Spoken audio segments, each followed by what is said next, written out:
In today's video, I'm going to teach you how to create pop-up forms in HubSpot. First, open your browser and head to your favorite search engine. Type HubSpot, then click through to the official HubSpot site and sign in to your account. Once you're in, look to the left sidebar and hover to reveal the main navigation. Find the marketing section, then choose CTAs. This is where HubSpot manages pop-up forms and other call-to-action experiences. At the top right of the CTAs area, click Create. You'll see a variety of templates to help you get started quickly. Browse the pop-up templates and pick one that fits your goal, whether that's capturing leads, promoting a download, or nudging visitors to take the next step. When you've found the right starting point, click Use Template to open the editor. You're now in the pop-up editor. Update the content so it's clear, concise, and action-oriented. Tweak the headline, body text, and button label to match your offer. If your design uses a link action, enter the destination in the link URL so clicks go exactly where you expect. Keep your form fields minimal to reduce friction. Name and email often perform best. And make sure your branding, colors, and imagery are consistent with the rest of your site. Next, switch to targeting.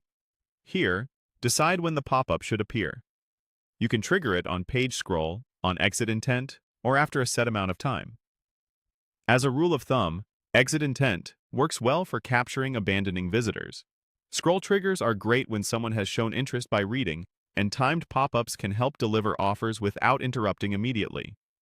Choose the option that best matches your visitor behavior and content depth. Still in targeting, choose who should see the pop-up. You can show it to all visitors or limit it to filtered visitors, such as specific audiences or pages. Use this to avoid over-messaging existing customers or to tailor offers to certain segments and high-intent pages. Move over to Options to tie the pop-up to a marketing campaign. This keeps your reporting organized so you can attribute submissions and clicks to the right initiative. Select the appropriate campaign from your list. When everything looks good, click Review and Publish to double-check your content, targeting, and options. This is a great moment to confirm mobile previews, test your link, and ensure your copy is error-free. Finally, click Publish Now to make your pop-up live. After publishing, keep an eye on performance. Watch views, submissions, and conversion rate, and iterate on timing, copy, or targeting to improve results over time.